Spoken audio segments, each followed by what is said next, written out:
My name is Tierney Voss, and until the first Friday in March, I thought torque curves and loyalty followed predictable laws. I'm a high school senior in suburban Texas, Cedar Ridge, where the stadium lights could guide planes and the morning air smells like cut grass and gasoline. I captain our competitive robotics team, the Gearhearts. We hold meetings in a windowless lab that hums with printers, fans, and a stubborn soda machine that only dispenses orange. The robot is our season, our story. We call this year's bot Marigold, a compact brushless motor differential drive sweetheart with a telescoping arm built from sleeved carbon and an end effector I designed to be both compliant and ruthless. It's the best thing I've ever built. I didn't build it alone. Sloane Park has been my best friend since freshman shop. She's the kind of magnetic that makes a room look twice. Lacquered ponytail, quick laugh, brain like a CAD assembly snapping into place. We learned soldering burns together. We passed screwdrivers like baton sticks. We stayed until the janitors flicked the overheads, whispering, 5 minutes, gear hearts, like a bedtime story. We also shared a plan. Win regionals. Punch our ticket to state. Lock the Lone Star Robotics Scholarship. One slot, full ride, 4 years. We said it casually at first, like, let's grab Whataburger, but under the jokes was hunger. The week before regionals, the lab felt like a crisis center. Batteries on trickle charge, code on a branch named Donut Screw Up. Sloane and I crammed on the floor under Marigold, swapping belts and quotes from TikTok we were too tired to finish. Tell me you tightened the 5mm gear set screws without telling me, Sloane said, half inside the belly. I held up the Loctite like a shot glass. Cheers. Everything was familiar. Everything was ours. Then, the night before load-in, the atmosphere tilted. Sloane was late. Not, Coach is going to grumble. Late. Late enough to make Coach Mendoza check his phone, set it down, and pick it up again. Late enough to make our programmer Hugo type harder. She arrived breathless, ponytail damp, a clean hoodie swallowing her. She smiled like she always did, but it didn't reach her eyes. Mom made me drop off my brother, she said. Sorry. I believed her. Why wouldn't I? We loaded the van in a rain that smelled like pennies. Marigold rode in a custom foam cradle I'd built from YouTube tutorials and stubbornness. I buckled her like a toddler and whispered, "You're okay?" Because maybe I was talking to myself.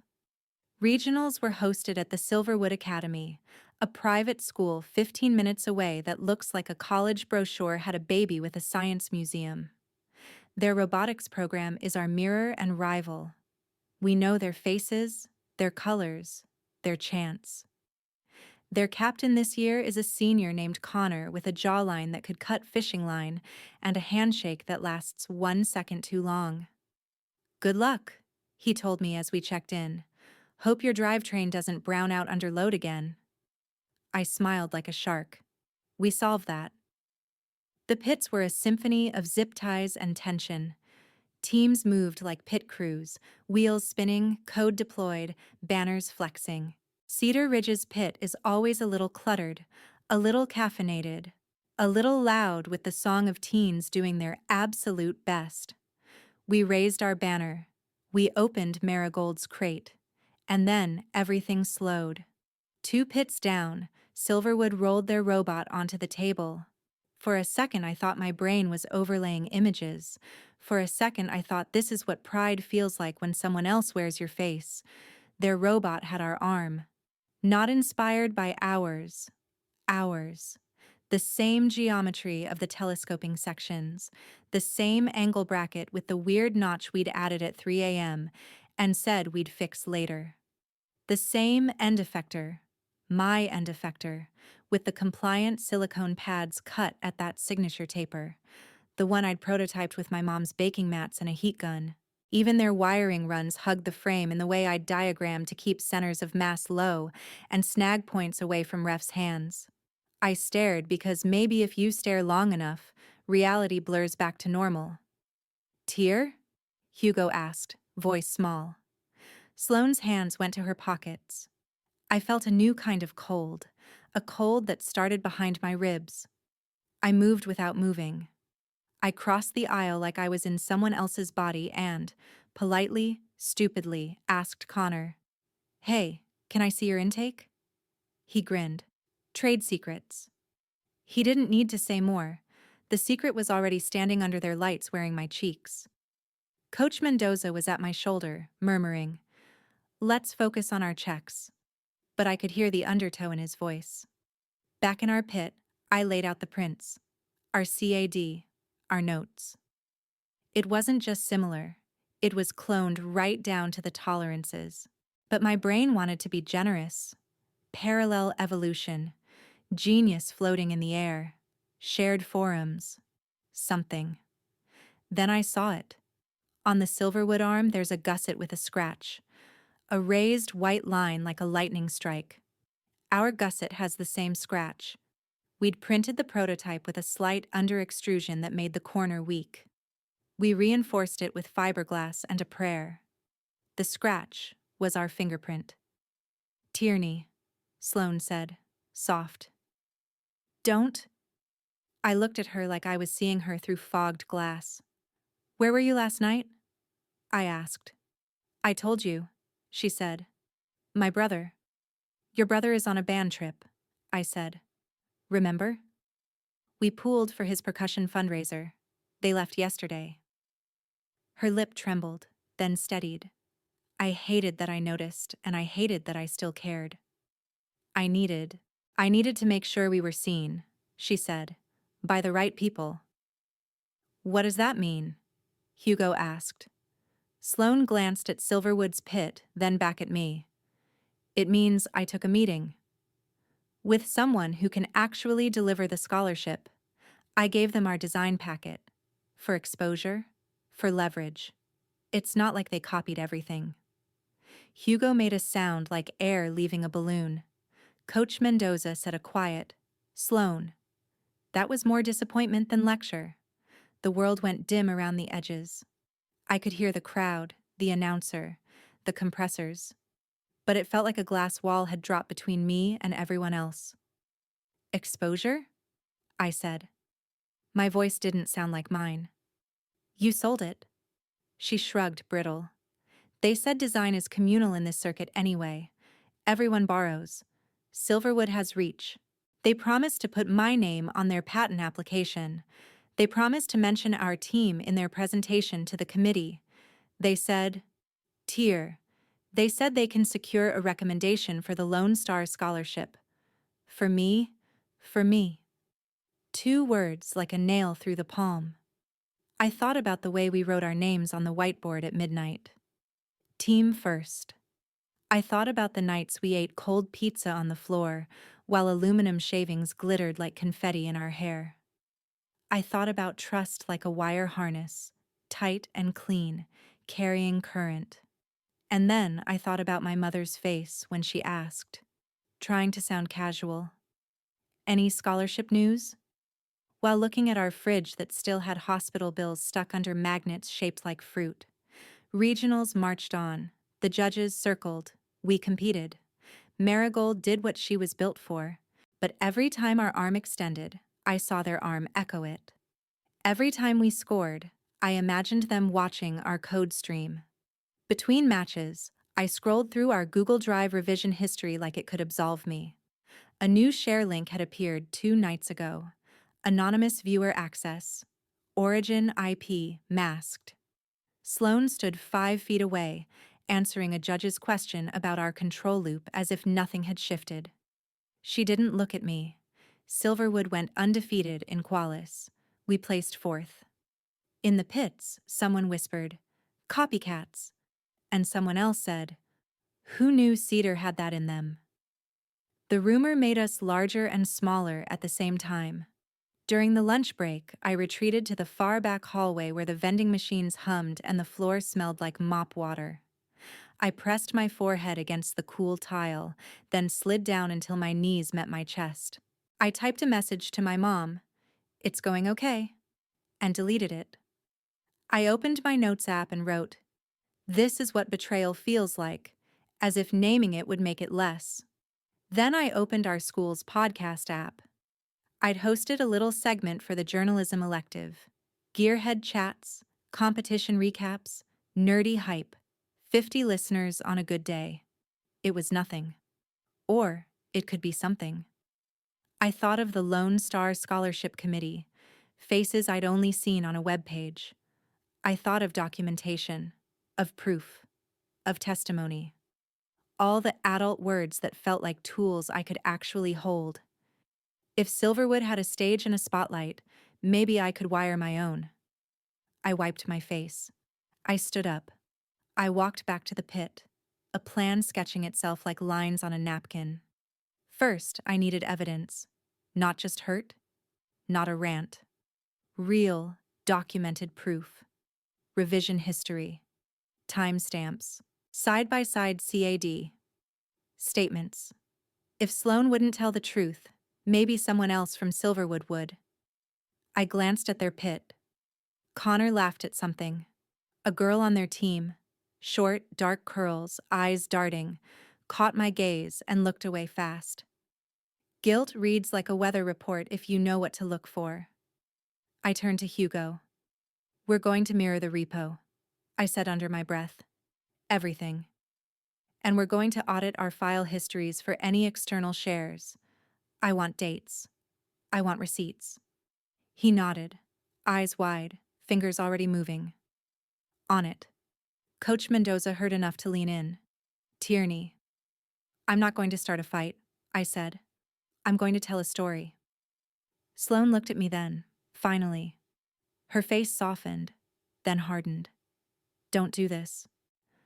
I looked back at her and felt something new settle, a calm, electric resolve, like the moment just before a motor spins.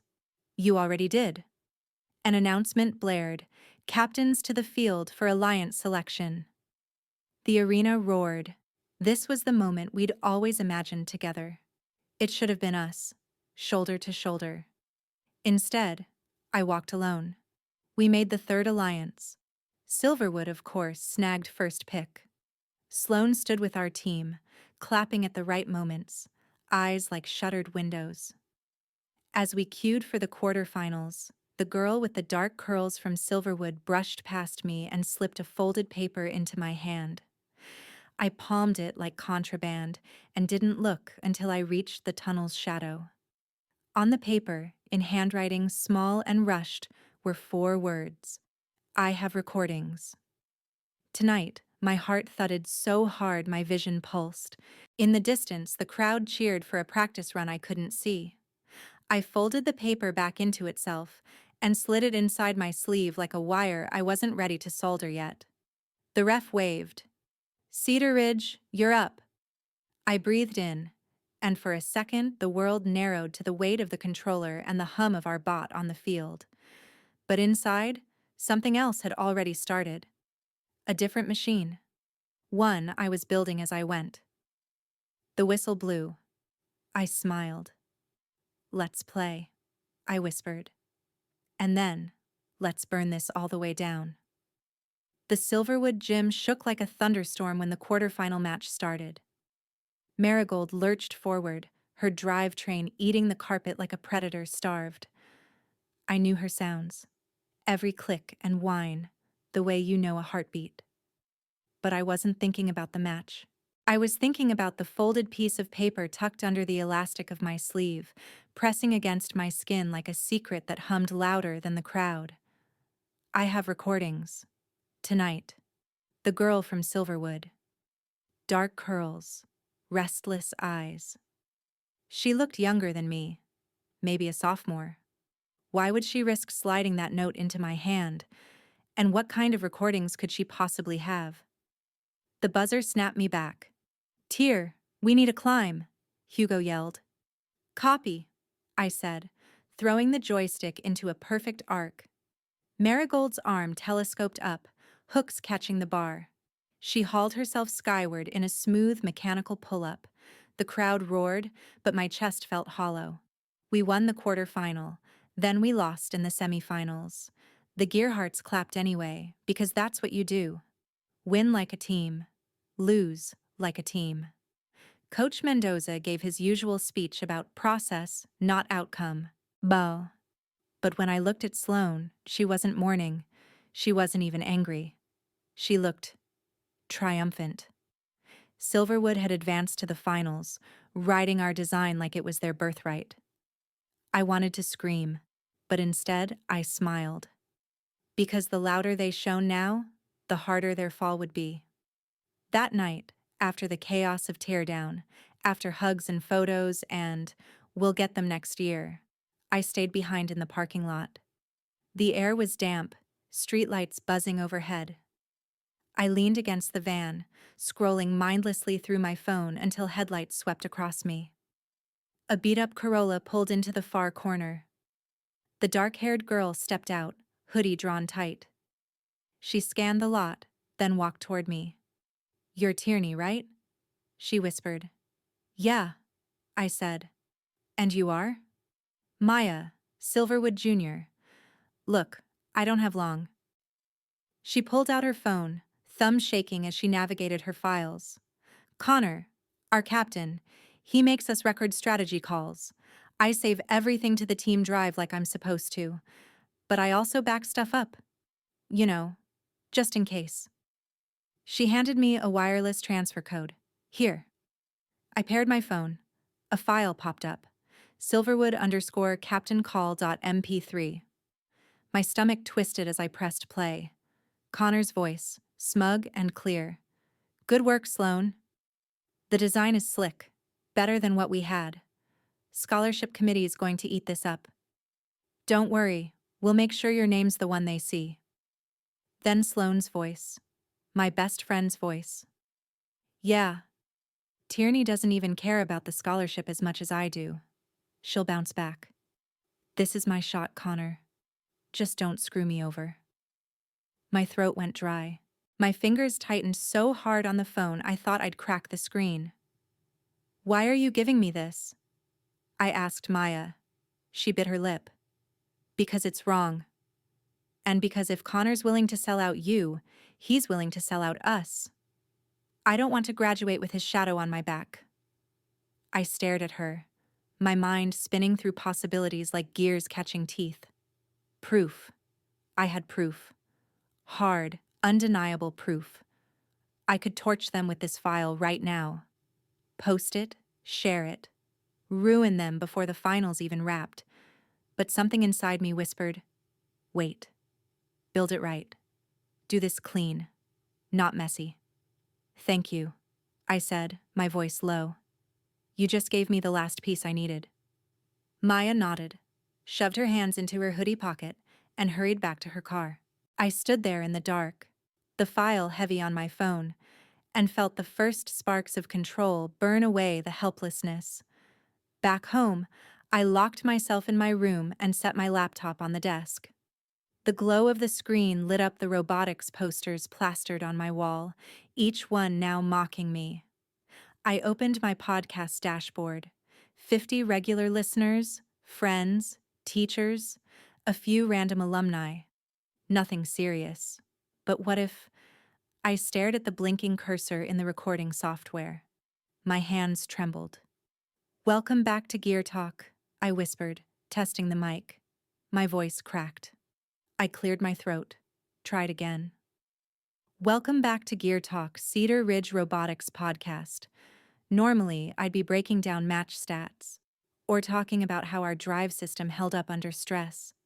But today, I'm going to tell you a story about betrayal." I paused, listening to the silence. My chest tightened. Could I actually do this? Could I air our dirty laundry in front of the whole school? Maybe the whole district? Then I thought of Sloane's words. Tierney doesn't even care about the scholarship. The bile rose in my throat. Yes, I could do this. I would do this. I hit record again. And I began to tell the story, not just of what happened at regionals, but of how we built Marigold, how many hours went into her frame, how many nights we fell asleep on textbooks and energy drinks. I laid it all out, piece by piece, like a blueprint being assembled live. Then I dropped the bomb. The stolen design. The proof in our CAD files. The recordings Maya had given me. I played a clip right there in the episode. Good work, Sloan. This is my shot, Connor. The betrayal filled the headphones like poison. I ended the recording with one last line. Robotics is about more than machines. It's about integrity. And integrity doesn't break. Even under load, remember that. I hit save. My finger hovered over publish, and then my phone buzzed. A message from Sloan. We need to talk. Now. Don't do anything stupid.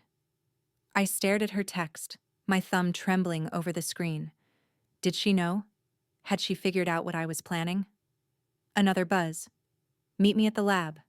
Midnight. Alone. I glanced back at my laptop, the unpublished podcast glowing like a loaded weapon. Publish now, and everything changed. Wait. And maybe she had something to say. An explanation, a confession, or a threat. I closed my eyes, the cursor blinking like a heartbeat. Midnight wasn't far away, and I was ready for war. The robotics lab at midnight is nothing like the buzzing, chaotic space it is during the day. It's quiet, almost reverent. The hum of the 3D printer sounds like a heartbeat, and the faint smell of solder and burnt plastic lingers in the air like ghosts. I pushed the door open slowly, my palms slick against the metal handle. Sloan was already there, sitting cross-legged on one of the workbenches. A single desk lamp threw shadows across her face. Her hair was down for once, loose waves framing her sharp expression. She looked like she had rehearsed this moment. "You came," she said. "Your text said I had to," I answered, keeping my voice steady. She tilted her head, studying me. "You've got that righteous fire in your eyes, Tyr. Means you've been cooking something. Podcast?" My stomach clenched. She always could read me like schematics. I didn't answer. She slid off the table, walking toward me with slow, deliberate steps. "Look, I didn't want it to happen like this. But you don't understand. That scholarship? It's not just money. It's a ticket out. I can't stay here, working part-time at Ace Hardware while my dad drinks himself into another hospital visit. I need more. And if I had to use our design to get it, so what? You'd be fine without it." My hands curled into fists. "So you sold me out. You sold us out. That robot wasn't just a machine. It was hours of my life, my team's life. And you just handed it over to Connor like it was yours to give." Sloane's jaw tightened. "You think the committee cares who actually built it? Number. They care about who they see. And I made sure they'd see me." Her words sliced through me, sharper than any aluminum edge I'd cut in that shop. I stepped closer, lowering my voice. "I have proof, Sloan. Proof you gave them everything. Proof you lied. And I'm not just going to sit back and let you win off my work." For the first time, her composure cracked. "Proof?" I let the silence hang. Then I smiled, just barely. Her eyes widened, panic flickering for a second before she forced a laugh. "You're bluffing." "Am I?" I asked. We stood there, the hum of the printer filling the space between us, neither of us moving. Finally, she scoffed and turned away, running her hands through her hair. "God, Tyr, you always were the saint. The golden girl. Do you even hear yourself? You'd rather torch both of us than let me win." "Win!" I snapped. "Winning means nothing if you cheat to get there." Her shoulders stiffened, but she didn't turn back around. "Then maybe you're not as grown up as you think. Because out in the real world, nobody cares how you play the game. They only care who's standing at the end." I almost laughed. Almost. "Then you should be scared. Because when the truth comes out, you're going to be the one on the floor." That did it. She spun back around, eyes blazing. "You wouldn't dare." But I already had. The podcast file was sitting on my laptop, waiting. One click, and her voice, the betrayal in her own words, would be out in the world. I turned toward the door. Watch me. Her voice followed me out, brittle and sharp. If you do this, Tierney, you'll regret it. I didn't look back. Back in my room, I shut the door and leaned against it, my whole body shaking. Her words echoed in my head. You'll regret it. Was I about to ruin her life? Maybe. But hadn't she already ruined mine? I opened the podcast dashboard again. The publish button glowed. My finger hovered. And then, my phone buzzed. A notification. Not from Sloan, from Maya. You should check Silverwood's socials. Right now. I opened Instagram. Silverwood Robotics had just posted a slick promo video, music pumping, flashy cuts of their robot, the robot that was really mine. And there, at the end, smiling in slow motion like she owned the universe, was Sloan. Caption: Proud of our design lead, Sloan Park, finalist for the Lone Star Robotics Scholarship. My blood turned molten. It wasn't just speculation anymore. She wasn't hoping for the spotlight. She had it.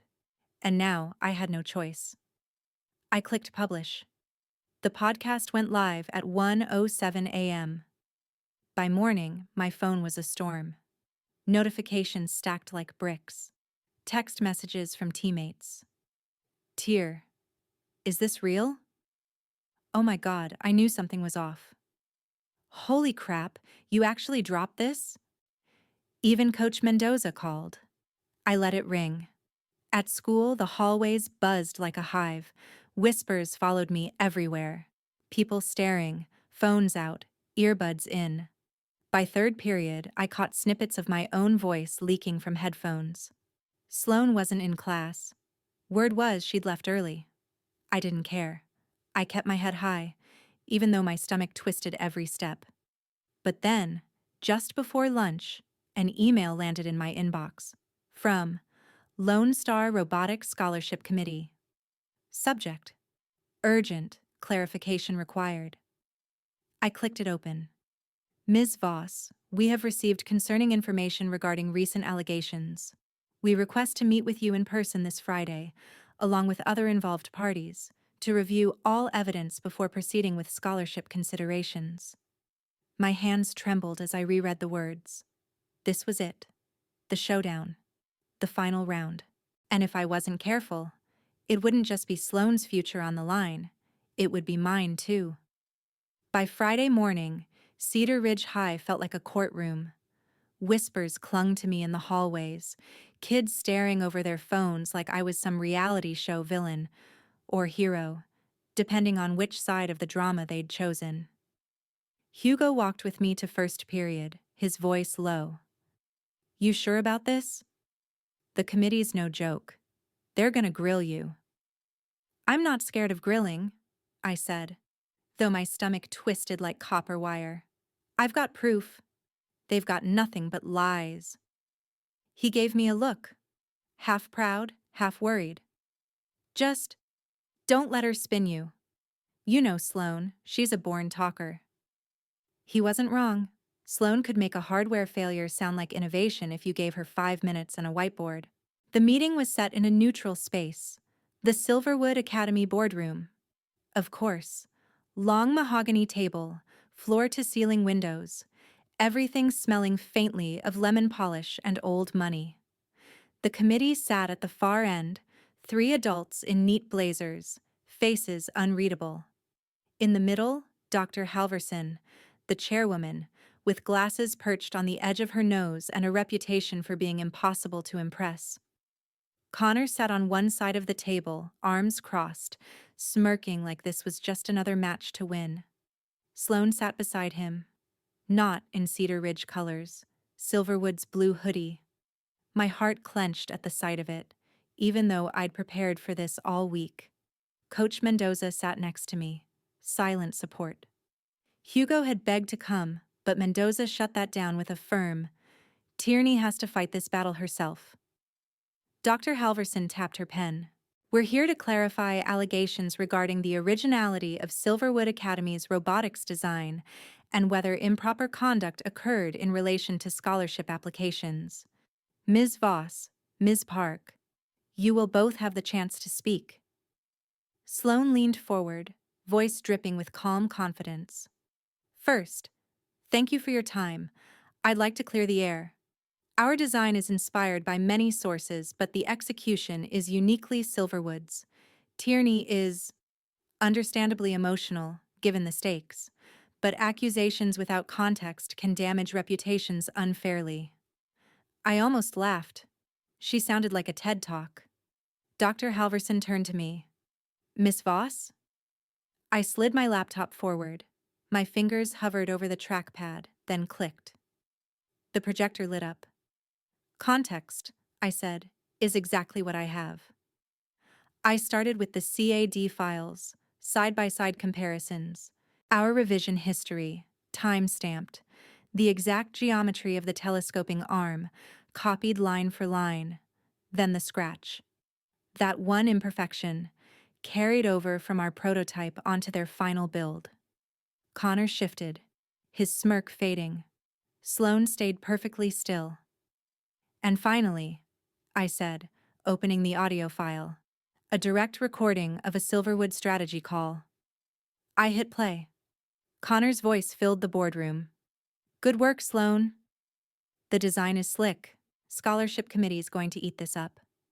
Then Sloane's voice. Tierney doesn't even care about the scholarship as much as I do. This is my shot, Connor. The words hung heavy in the room. Mendoza's jaw clenched. The committee members scribbled furiously. Sloane's mask cracked for the first time. Her cheeks flushed red. That's taken out of context. No, I said, cutting her off. My voice was steady now, steel under tension. It's exactly in context. You stole from us. From me. And then you tried to erase it with a smile. The room went quiet. Dr. Halverson finally spoke. Ms. Park, do you deny providing Silverwood access to Cedar Ridge intellectual property? Sloane's eyes darted to Connor. He didn't move. She licked her lips. I collaborated. Because collaboration is how this field works. Tierney always. Answer the question, Halverson said sharply. Sloane froze. For once, she had no script. The silence stretched, damning. Finally, Halverson set her pen down. We will deliberate. For now, Ms. Park, your scholarship application is suspended pending review. Silverwood's standing in the competition will also be revisited. Connor muttered a curse under his breath. And just like that, the meeting ended. Outside, the air was sharp with spring chill. I stood on the steps, my laptop clutched like a lifeline. Sloane stormed out minutes later. She spotted me instantly. You think this is over? She hissed, stepping close. Her eyes were wild now, the calm mask gone. You just blew up everything, for both of us. They're not going to hand you the scholarship after this circus. You'll be radioactive. I stared back, heart pounding.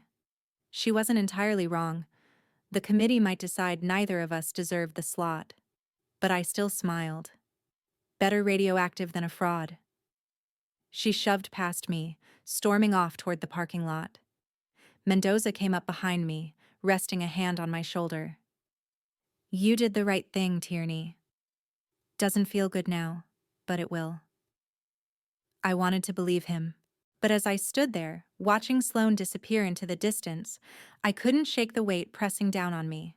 Because she was right about one thing. This wasn't over. Not yet. That night, as I lay in bed, my phone buzzed again. A new message.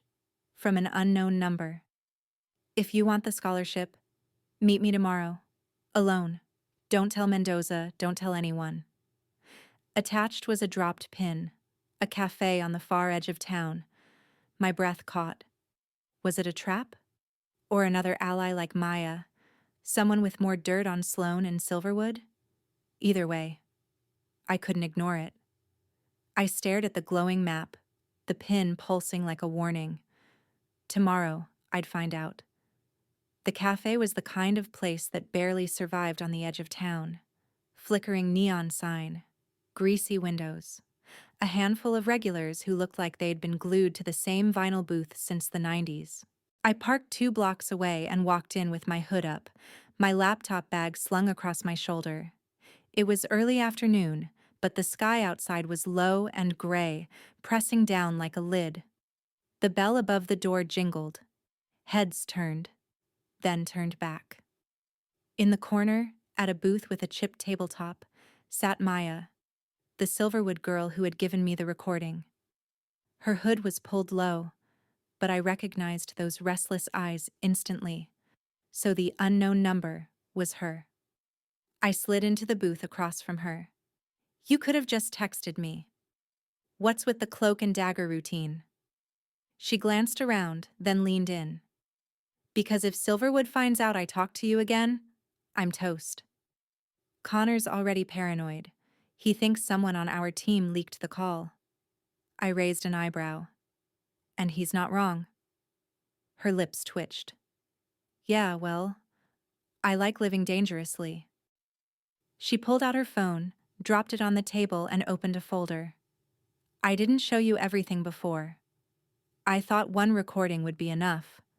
But after last night's committee meeting, I realized you need all of it. She slid the phone toward me. I scrolled.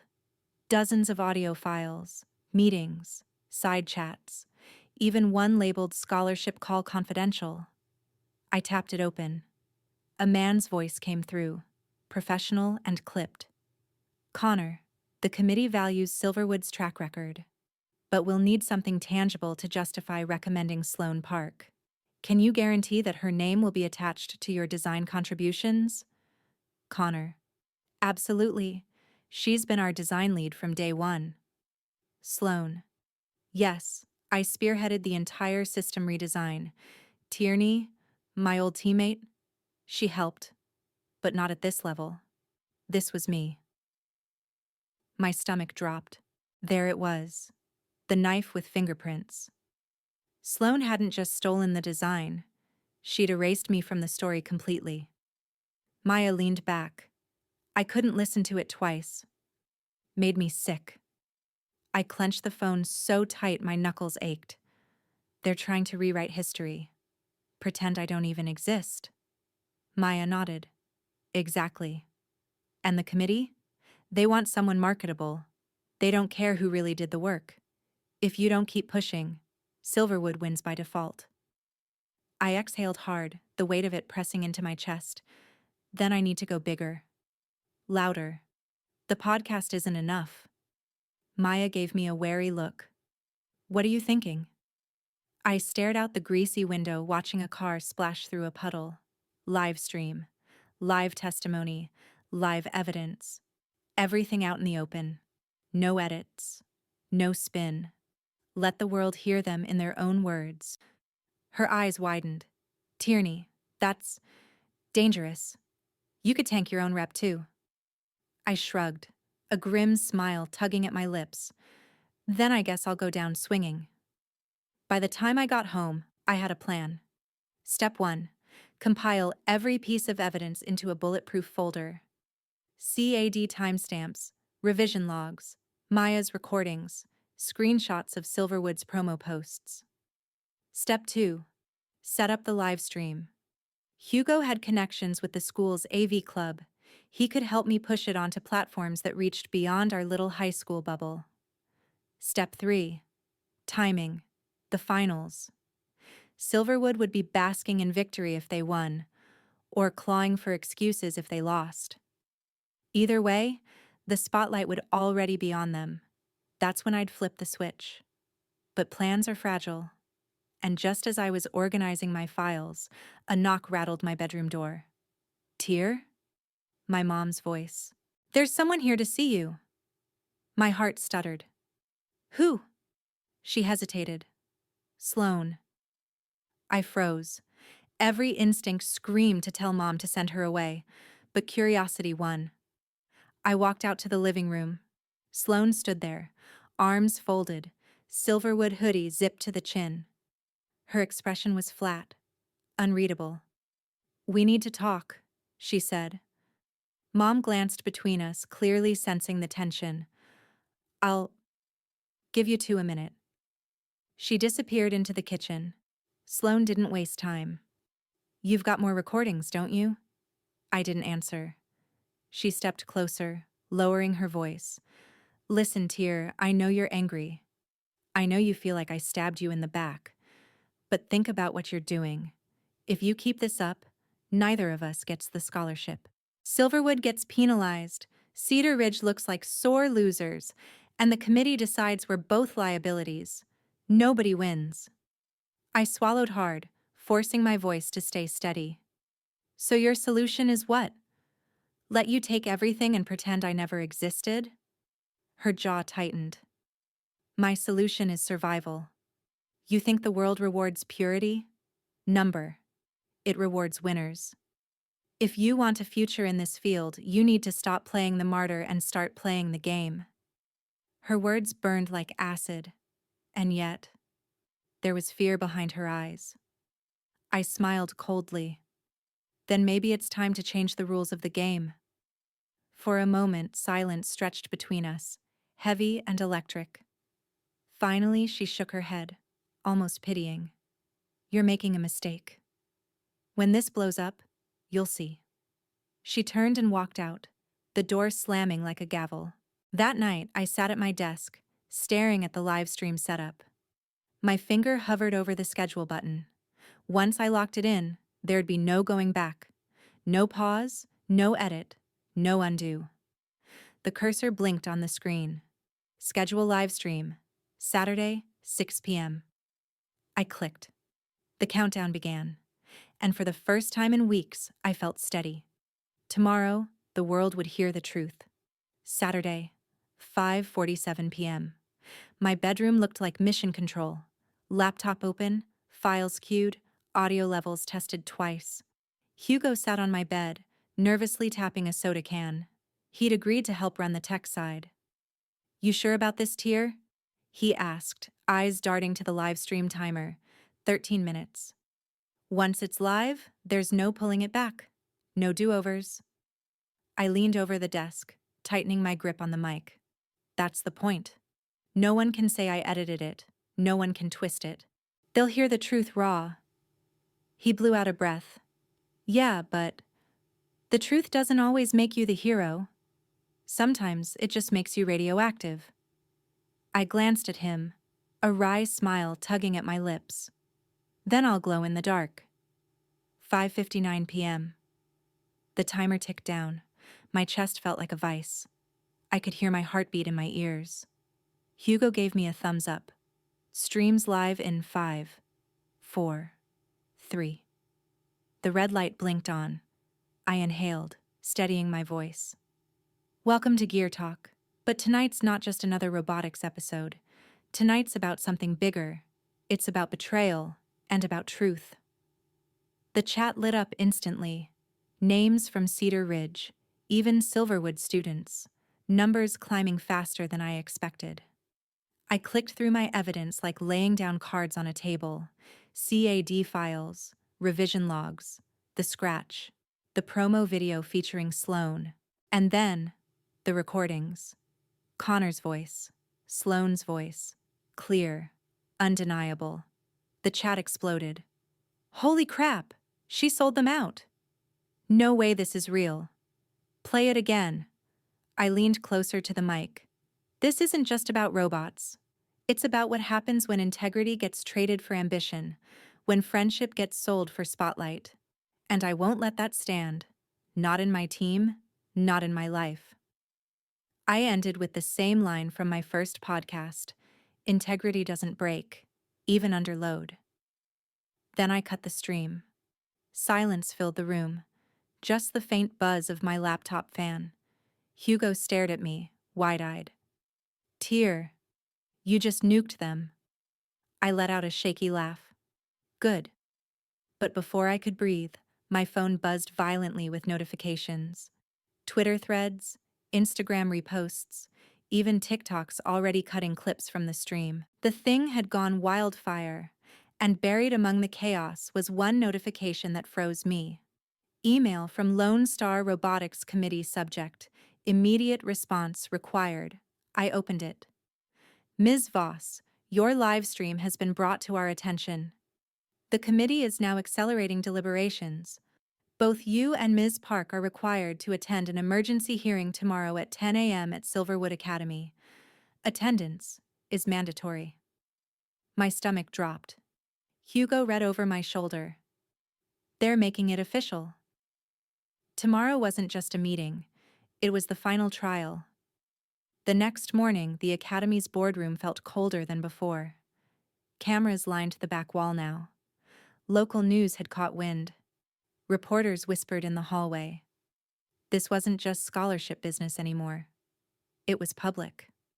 Sloane sat across from me, pale but composed. She didn't look at me. Dr. Halverson called us to order. Ms. Voss, Ms. Park, this is no longer an internal review. The committee must decide not only the scholarship recipient, but also whether punitive actions will be taken regarding intellectual property misconduct. Both of your futures are on the line. My throat went dry. Futures. Plural. Halverson gestured. Ms. Park, you may speak first. Sloane stood, her voice even but trembling at the edges. I made mistakes. I shared design elements without permission. But I did it because I believed this was my only shot. My only way out. I never wanted to hurt Tierney. Her voice cracked. I just wanted a chance. The committee scribbled notes. Some faces softened. Others hardened. Then it was my turn. I stood slowly, every eye on me. My palms were damp, but my voice was steady. Sloane was my best friend. We built Marigold together. We built trust. And she broke it. For ambition. I can forgive ambition, but I can't forgive erasure. She didn't just steal my work. She tried to erase my name from it. That's not survival. That's betrayal. I looked directly at the cameras, at the committee, at her. And if that's what it takes to win, then I'd rather lose, because some victories aren't worth the cost.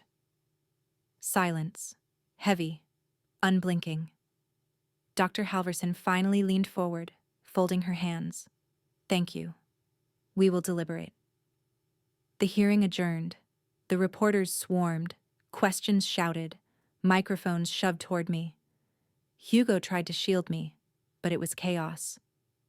Through the crowd, I caught a glimpse of Sloane. For the first time, she looked small, shaken, alone.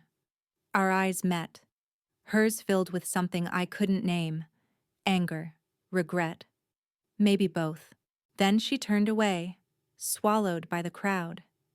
And I stood there, not knowing whether I had just saved my future or set fire to it. The waiting was worse than the hearing itself. All Sunday afternoon, Cedar Ridge buzzed like a hornet's nest. Kids posted memes about the drama. Parents whispered in church pews. Even the local paper ran a headline, Robotics Scandal Rocks Regionals, Scholarship at Risk. By evening, I was curled up on the couch with my laptop open, the cursor blinking in an empty document. My mom walked in with a mug of tea. She set it down gently in front of me. You're shaking, she said softly. I don't know if I won or ruined everything. She squeezed my shoulder. Maybe it's not about winning this time. Easy for her to say. She didn't see the hospital bills still magneted to the fridge. She didn't hear my late-night promises to myself that I'd find a way out of this town, but I stayed quiet. Because part of me knew she was right. Monday morning, the email came. Subject: Lone Star Scholarship Decision. My pulse thundered in my ears as I clicked. After reviewing all evidence, testimony, and committee deliberations, the scholarship award will be redirected. The committee has determined Ms. Park engaged in misconduct inconsistent with the values of the program. Her application is withdrawn. The Lone Star Scholarship will be awarded to... I stopped breathing. Ms. Tierney Voss of Cedar Ridge High School. My hands flew to my mouth, the words blurred, tears filling my eyes. I'd done it. Against every odd, every betrayal, I'd won. School that day felt like walking into a stadium. Kids clapped me on the back. Teachers gave tight smiles of approval. Hugo fist bumped me so hard my knuckles cracked. But there was no celebration in me. Not really. Because at my locker, I saw her. Sloane hoodie pulled low, eyes shadowed. The hallway parted around her like water around a rock. Whispers trailed after her like smoke. She walked up to me, stopping just short. "Congrats," she said flatly. I swallowed. "Sloane. Don't." Her voice cracked, but she didn't let it break. "You got what you wanted. I'm the villain now. Enjoy it." I wanted to say something. Anything. That I hadn't wanted it to end like this. That I'd still remember soldering burns and midnight laughs and the feeling of being a team. But the words stuck. Because she wasn't wrong. She was the villain now. And maybe I had made her that way. She turned and walked off. And I let her. That evening, the committee called me directly. Dr. Halverson's voice was cool but firm.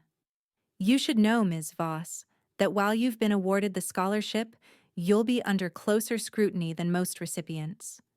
Integrity isn't a speech. It's a practice. We'll be watching." I nodded, gripping the phone tight. I understand. After the call, I sat in the quiet of my room, staring at Marigold's arm still propped against the wall. The scratch mark still visible. Our fingerprint. I whispered, "We made it." But a voice in my head added, "We lost too." The next day, the podcast dashboard showed numbers I'd never imagined. Tens of thousands of plays, comments from strangers across the country. Some praising me as a hero, some calling me a snitch, some dissecting every second like analysts. My little corner podcast had become something else. Bigger, messier, permanent. I should have felt proud, but all I felt was tired, because winning hadn't brought peace. It had only left ashes. Friday night, a week after it all began, I found myself back in the lab. Empty. Silent. The soda machine humming in the corner. I sat on the floor, back against Marigold's frame. My laptop open. Mic ready. One last episode. "Hey," I whispered into the mic. "It's Tierney. This isn't about robots. Not really. It's about how sometimes the people you trust most are the ones who break you, and how sometimes winning doesn't feel like victory. It just feels like surviving." I paused, my throat thick. But I guess that's what growing up is. Learning that the world isn't clean, that sometimes you have to fight dirty fights, but you can still choose who you are at the end of them. And me? I want to be someone who builds, not just machines, but trust, truth, a life worth living. I hit stop, saved the file, uploaded it, closed the laptop, and for the first time in weeks, I let myself cry. Graduation came faster than I expected. One moment I was hunched over Marigold's chassis in a dusty lab. The next I was in a cap and gown, walking across a football field under the Texas sun. The scholarship had already been announced, my name printed in the program. Teachers beamed, parents clapped. But all I could think about was the empty seat in the front row where Sloane should have been.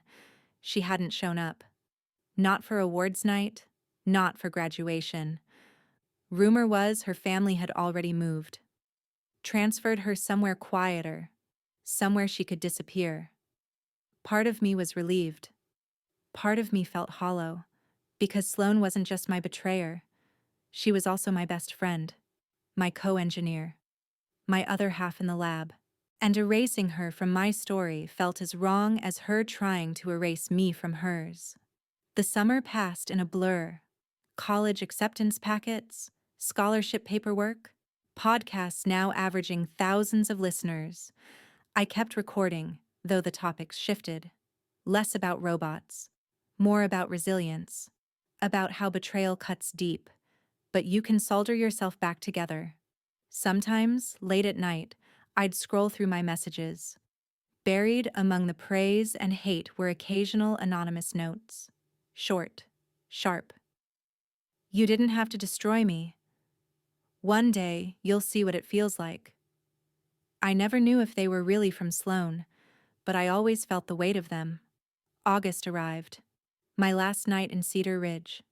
The lab was dark, except for the small desk lamp I'd brought. Marigold sat disassembled, her frame bare, parts scattered in labeled bins. She wouldn't be coming with me. Too big. Too impractical. She'd stay here as a relic. I ran my hand over her carbon arm one last time. We did it, girl. Against everything. The soda machine clunked, spitting out an orange can. My final tribute. I sat cross-legged on the floor, sipping warm soda, thinking about everything that had happened. Winning, losing, betrayal, revenge, survival. And how adulthood wasn't one clean line. It was a messy, jagged circuit board. But maybe, just maybe, I was learning how to wire it. The next morning, I loaded my car. My mom hugged me so tight I thought she'd crack a rib. Hugo helped shove the last box into the trunk. "Don't forget us when you're some famous robotics genius," he joked, forcing a smile. "Never," I said, and I meant it. As I pulled onto the highway, Cedar Ridge shrinking in the rear view, I opened the podcast app on my phone. One last scheduled upload waiting to go live. The title, "What We Build After the Fire." I hit publish. My voice filled the car speakers as I drove into my future. This is Tierney Voss, and this is my last episode from Cedar Ridge. What I learned this year isn't about gears or coding or scholarships. It's about how betrayal can burn everything down, but it can also light the way forward. Because revenge isn't the end of the story. It's just the fire that clears the field. The real question is, what do you build after the flames? Me? I'm going to build something stronger, smarter, kinder. And if you've been broken, I hope you do too. The road stretched out ahead of me, wide and endless, and for the first time I wasn't looking back.